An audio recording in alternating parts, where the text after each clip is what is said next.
Hello, I'm Victoria from Biblio Lifestyle, and you're listening to the Reader's Couch podcast, the show that will help you bridge the gap between living a full and busy life to one where you're reading, learning new things, and having fun.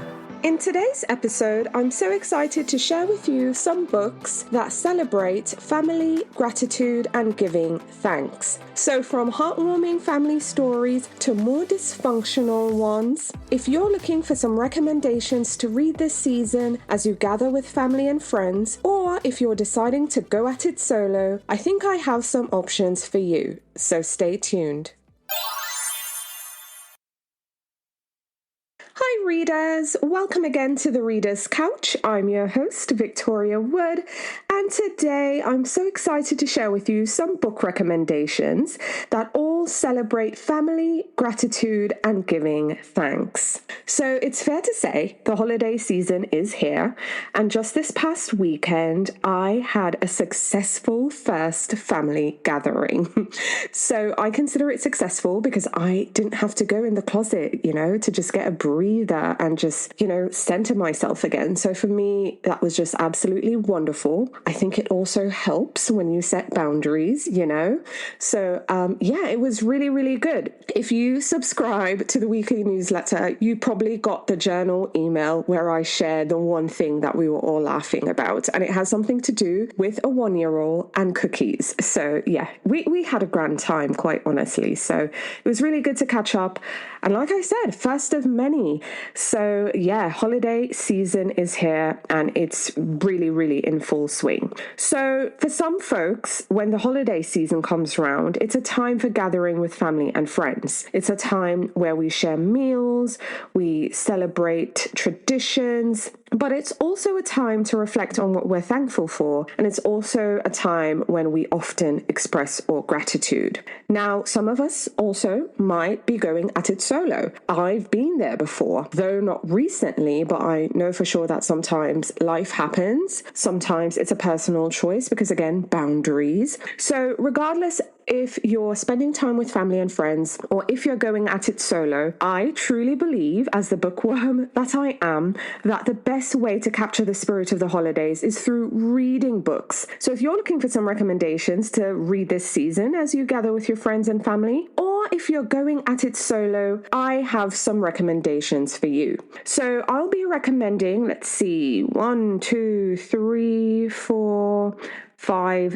books in total, but I've categorized them into categories. So I'm going to start with the heartwarming stories first, but then I'm also going to share some dysfunctional family stories as well, because I know while during the holiday season we tend to, or we want to focus on the warm and fuzzy, but sometimes it's not warm and fuzzy all the time. I've had my fair share of, dysfunctional family drama, even around the holiday season. Again, thank God for boundaries. God bless therapy. Because yes, it was incredibly helpful for me in setting those boundaries. But I guess what I'm trying to say is the holidays aren't always warm and fuzzy. So I'll be sharing some dysfunctional family stories as well. So I think I've rambled on enough. So let's get to the book recommendations. Alrighty, so time for the book recommendations. So like I said, I'm starting with heartwarming family stories because at the core of the holiday seasons, family is at the center of that. And these stories that I'm about to share, they're really tales of togetherness and love and just overcoming challenges. And these books kind of remind us of the importance of our family in our lives. So the first book I'm going to recommend is a classic, and I truly feel this one is better read during the holidays, and that's Little Women by Louisa May Alcott. Now, again, timeless classic that explores the lives of 4 March sisters, Meg, Jo, Beth, and Amy. And we see them as they navigate the trials and tribulations of adolescence, early adulthood, and they're doing all of this in the aftermath of the American Civil War. So this book is a story that really beautifully portrays their familial bonds. We see some personal growth there, and we even see some pursuit of dreams. And each sister really has a unique personality. They have their own aspirations. They represent, I feel, the different choices women can make in life while kind of holding on to the values and the essence of family, love, and resilience. So I think Little Women is a heartwarming read that will kind of leave you feeling grateful for that special bond of sisterhood, if you have sisters, and also just of family, even if you don't have sisters, you know? So book one on the list, I highly recommend, and it's better read during the holiday season, is Little Women by Louisa May Alcott. Okay, book two on my list of heartwarming family stories is Bare Necessity by James Gould Byrne. Now, I recommended this book in one of my reading guides. I think it was the summer reading guide of 2020. Absolutely love this book. And it's a story that really highlights just the power of family, but also friendship in overcoming life's adversities.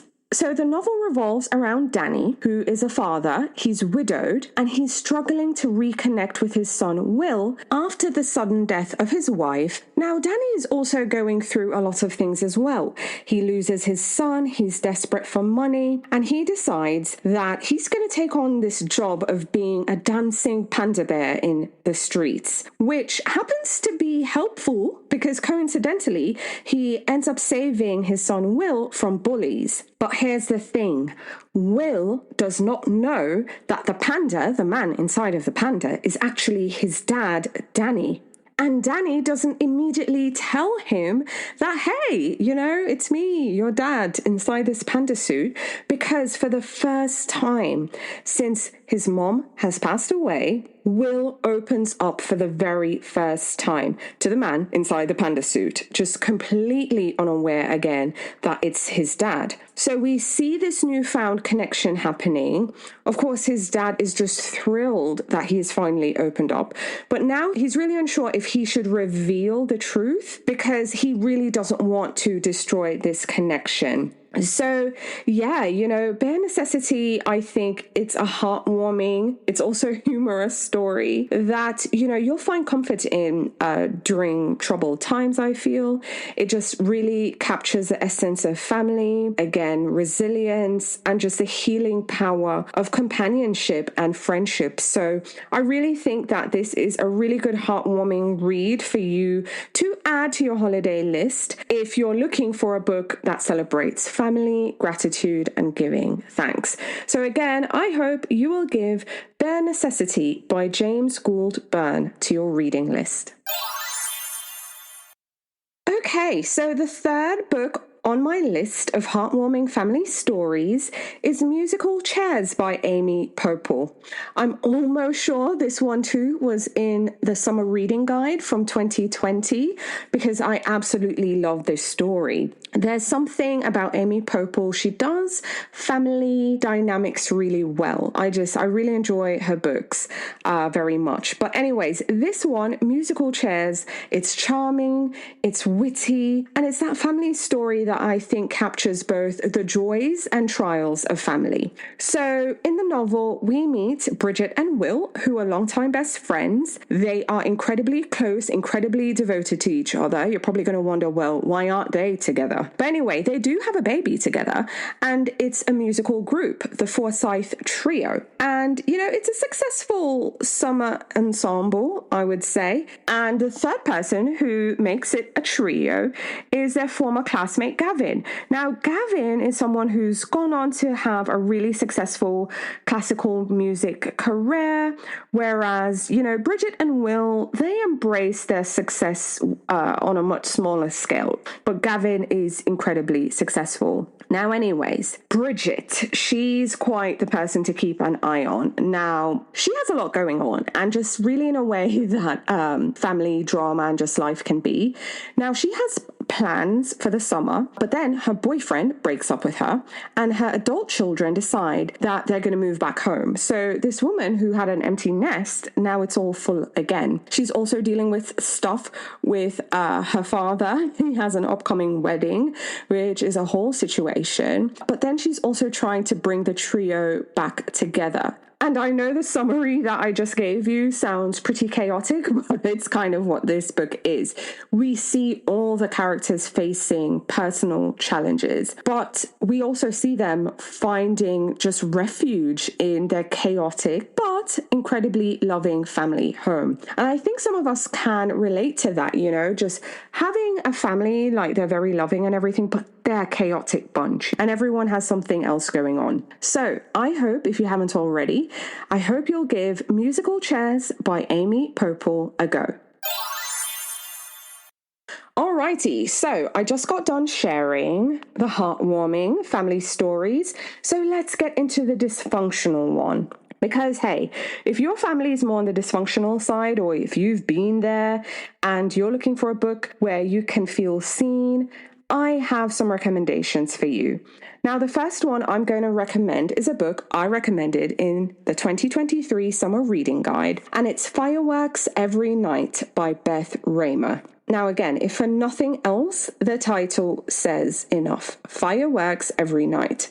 And I don't mean, the pretty sparkly things in the night sky. So anyway, in Fireworks Every Night, first off, I should say, this is a coming-of-age story, and we meet a young girl named Cece. We meet her at 12 years old, and we see her having to navigate the challenges of growing up in poverty. Now, first off, her dad, he's a bit of a grifter. He's a used car salesman, and he actually burned down his dealership in Southern Ohio so he could get some insurance money to then set up life for himself and his wife and his 2 young daughters. And the place he picks is really random, y'all. And that is South Florida. Then we meet Cece's mother, who is quite youthful, I'll say. She's definitely the 30-something who's going on 15. She's a housewife. She just wants to, look good, hang out at the mall, just drive around and that sort of thing. We also see Cece's sister, who was a very happy-go-lucky teenager to then becoming someone who is battling drug addiction. Now, in the midst of all this, right, a mum who's a bit flighty, a dad who's a grifter, a sister who's struggling with addiction, we see Cece really trying to have some stability in her life. We see her making a plan on how she can make it out of there and how to stay afloat. We also see her struggling with whether she should save herself or save her family. So that's really the question at the center of this book. A young woman trying to break free from an incredibly dysfunctional family. So again, this is a coming-of-age story. It's quite a bit tumultuous. Cece is a character you won't soon forget. There are dark bits, there's some comedic bits, but there's lots of compassion for her family. I want to make that very clear, even though her family clearly has failed her. So again, if you're looking for a dysfunctional family story, I highly recommend Fireworks Every Night by Beth Raymer. Okay, book 2 on my dysfunctional family story list is The Real Mrs. Tobias by Sally Koslow. Now, even though I included this in the dysfunctional family story side, it's a big-hearted novel as well. It's also funny. It has incredibly witty comedic bits, but there is a complicated relationship at the center. And I feel there's nothing more complicated than mother-daughter relationships. But let's add something extra into the mix. This dysfunction is between mothers and daughter-in-laws. And if you've ever had to deal with in-laws, it can be a lot. It can be a lot. Now, I don't have crazy in-laws to deal with, so again, God bless. But I've heard horror stories, you guys. So that's kind of what this one is about. It's a multi-generational story about the deeply complicated relationships between mothers and daughter-in-laws. And this book is told through 3 women who marry into the same family. This one is set in New York City in around 2015, I think. and it follows three women from the same family. We meet Veronica, the matriarch, her daughter-in-law, Mel, and Mel's daughter-in-law, Birdie. So hence the multi-generational bit. Now, here's the kicker, really. The matriarch, Veronica, and her daughter-in-law, Mel, they have very little in common, but the one thing they do have in common is that they're both psychotherapists, right? Who are completely fine and really skilled at helping other people, but they can solve their own problems.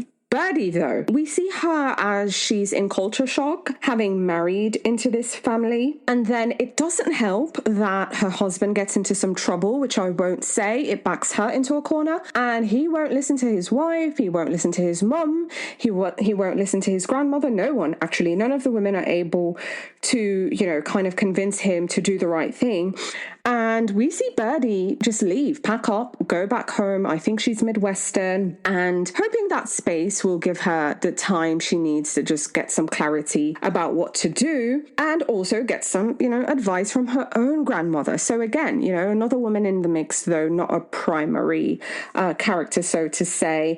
Some things happen when Birdie goes back to her hometown, which I won't say, but ultimately the Tobias family, all three women, we see them have a reckoning. They have to navigate personal difficulties. They have to find their own paths. But the real question at the center of the novel is, will they find a way back to each other? So again, very dysfunctional family, I feel, but it's really centered on women and just the roles that women have in families. And again, just a really dysfunctional stories about in-laws.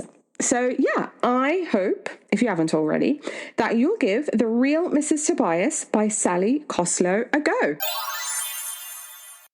Alrighty, so the third book on my list of dysfunctional family stories is a bit of a comedy, right? It's a bit satirical, but it has dysfunction, so it fits the bill. But I wanted to recommend something that also had a bit of levity. And the book I'm recommending is House of Trelawney by Hannah Rothschild. Now, like I said, this one has a bit of satire, but I promise you, there's a dysfunctional English family at the center. And in this book, we're introduced to a bit of an eccentric and dysfunctional English, but aristocratic family. And we see them living in the crumbling Trelawney Castle. Now, you can tell this place was once incredibly grand. However, now it's in great disrepair. It's in a complete state of ruin. However, there's a family still living there trying to keep it all going. We have the heir who's there, his wife, 3 children, the heir's parents. I think there's an aunt as well. But yeah, they all live there still and they're trying to keep it going. But the 4 women really dominate the story, though, because quite frankly, the men are useless. So we see these women who are trying to come up with a plan to save the ancestral home. And essentially, quite honestly, that's it. We are watching a bunch of eccentric characters try to come up with a plan to keep this estate going, and all kinds of things happen, good, bad, indifferent. Again, this is a satire, so it's written in that kind of way.